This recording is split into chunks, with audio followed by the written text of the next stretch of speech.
दोस्तों नमस्कार, स्वागत करता हूं एक बार फिर आपका घंटा टॉप में।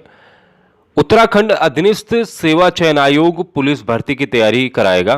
यानी कि पुलिस भर्ती की जो परीक्षा होगी, जो फिजिकल होगा, वो उत्तराखंड अधीनस्थ सेवा चयन आयोग कराएगा। ये मैं अब तक का सबसे गलत डिसीजन मानता हूं।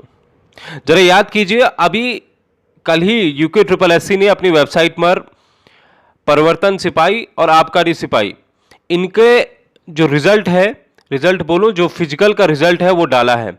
आप ये सोचिए कि 2017 में वो हुआ था, उसके फॉर्म निकले थे, और अब ये आ रहा है, यानी कि 3 साल बाद। अब अगर आप पुलिस भर्ती की परीक्षा भी कराएंगे यूके ट्रिपल एससी, तो सोचिए इसमें कितने साल और लग जाएंगे। जब कभी पुलिस की भर्ती खुद पुलिस डिपार्टमेंट कराता था तो लगभग 1 साल में आपको ज्वाइनिंग लेटर तक मिल जाता था। यह हमने देखा है। फिजिकल आपका तुरंत हो जाता था, उसके बाद रिटर्न आपका अगले ही महीने आपका रिटर्न होता था। 2014 में आप देखना कि कितनी जल्दी इन्होंने 6 महीने में ही पुलिस भर्ती पूरी निकाल दी थी। लेकिन अगर अब आप यूके ट्रिपल एससी को तो देख रहे हैं, जिसने 136 पदों के परिवर्तन सिपाही को 3 से 4 साल लगा दिए, अब वही उत्तराखंड अधीनस्थ सेवा चयन आयोग पुलिस की भर्ती कराएगा जो लगभग 2000 से ज्यादा पदों पर होगी, तो इसको कितने और साल लगाएगा? यह बड़ा सवाल है। मुझे लगता है कि उत्तराखंड के डीजीपी का यह बहुत गलत फैसला है और इस फैसले को वापस लिया जाना चाहिए। लेकिन है क्या ये, जरा इसको भी देखते हैं। यहां पर लिखा है कि पुलिसकर्मी बनने की राह देख रहे राज्य के युवाओं को अब और कठिन दौर से गुजरना पड़ेगा। कठिन दौर नहीं है भाई साहब, ये कठिन दौर नहीं है, ये दौर है कि यहां पर और लेट हो जाएगी। यहां पर मुझे लगता है 3 से 4 साल ये यूके ट्रिपल एससी इस भर्ती को लेकर कराएगा। पुलिस भर्ती की परीक्षाएं उत्तराखंड अधीनस्थ सेवा चयन आयोग से कराने का प्रस्ताव बनाकर शासन को भेज दिया गया है। ठीक है, यह प्रस्ताव तो आपने भेज दिया, लेकिन हमारे उस प्रस्ताव का क्या हुआ जिसमें एज बढ़नी चाहिए? वो प्रस्ताव कहां गया? सरकार जल्द सदन में प्रस्ताव को रखकर अंतिम मोहर लगा सकती है, यह संकेत डीजीपी अशोक कुमार ने दिए हैं। ठीक है, यहां पर साफ तौर पर लिखा है कि पुलिस में होने वाली भर्तियों की परीक्षाएं विभाग ही राज्य के किसी बड़े कॉलेजों की मदद से कराता था। डीजीपी अशोक कुमार ने बताया कि पुलिस की परीक्षाएं अधीनस्थ सेवा चयन आयोग से कराने का निर्णय लिया गया है। सरकार को इसका प्रस्ताव बनाकर भेज दिया गया है। देखिए, उत्तराखंड पुलिस की भर्ती जनवरी फरवरी में तो आनी तय है। ठीक है, इसके बाद नहीं जाएगी, मार्च नहीं होगा, जनवरी या फरवरी, यहां पर 100% आपको पुलिस भर्ती दिखेगी। लेकिन ये जो कदम उठा रहे हैं ना, ये बहुत गलत कदम है। इससे बुरा कुछ हो ही नहीं सकता। एक तो हमने 7 साल उत्तराखंड पुलिस भर्ती की तैयारी के लिए जी जान से अपनी उम्र भी गंवा दी, हम लड़े भी, लेकिन अब आप जो है 4 साल और गंवाना चाहते हैं।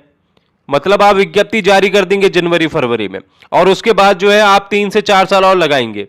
यही उत्तराखंड अधीनस्थ सेवा चयन आयोग करता है और यही अब होगा।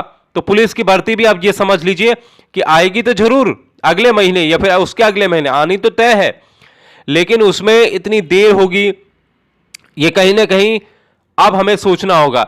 लेकिन हम इसका भी विरोध करेंगे। जैसे देहरादून में जाता हूं, हम भी मिलेंगे, डीजीपी साहब से भी मिलेंगे और उनसे इस प्रस्ताव को वापस लेने की भी मांग करेंगे, और साथ ही साथ ये भी उनसे कहेंगे कि इसमें एज बढ़ाई जाए, और उनके पास वो सबूत भी दिखाएंगे कि जब परिवर्तन सिपाही, जब आबकारी सिपाही, जब आपका फॉरेस्ट गार्ड, इनके जब 3 से 4 साल में जब इनकी परीक्षाएं हो रही हैं, इनके अभी तक रिजल्ट नहीं आए हैं, तो भैया आप उत्तराखंड पुलिस भर्ती जो इतनी जरूरी आपको चाहिए, पुलिस कांस्टेबल आपको इतनी जरूरी चाहिए, उसके भी अगर 3 से 4 साल लग जाएंगे तो सोचिए क्या होगा। क्यों नहीं आप उसी फॉर्मेट में काम करते जिस फॉर्मेट में आप पहले काम कर रहे थे? वही फॉर्मेट सबसे अच्छा होगा, क्योंकि उसमें आप 6 महीने के भीतर सबको ज्वाइनिंग लेटर दे देते थे और जितने बाहर होते थे वो बाहर हो जाते थे। तो अगर उसी फॉर्मेट से काम किया जाए तो उत्तराखंड अधीनस्थ सेवा चयन आयोग से ये परीक्षा ना कराई जाए। दोस्तों, बहुत ही गलत फैसला, इस फैसले का विरोध करते हैं और तैयारी आप करते रहिए, और जल्द से जल्द मुझे लगता है कि ये भर्ती आ जाएगी। और अब इतना कुछ कह रहे हैं तो भर्ती समझ लीजिए आप जनवरी से फरवरी के बीच भर्ती आनी तय है, और आप अपनी तैयारी कठोर तरीके से शुरू कर दीजिए। बाकी जो हमसे होगा वो हम कर रहे हैं और इसका विरोध करेंगे और डीजीपी से मिलेंगे। इसके साथ साथ उत्तराखंड में जो सदन में ये ला रहे हैं तो उसका भी हम देखेंगे कि क्या करें हम इसका। यहां तक मैं ये भी कह सकता हूं कि बेरोजगारों को सीधे तौर पर और साफ तौर पर उनको ठगने का प्रयास किया जा रहा है। बेरोजगारों के साथ ये अन्याय हम बर्दाश्त नहीं करेंगे। उत्तराखंड अधीनस्थ सेवा चयन आयोग को पुलिस की भर्ती नहीं कराने देंगे। नमस्कार, जय हिंद, जय भारत, जय उत्तराखंड।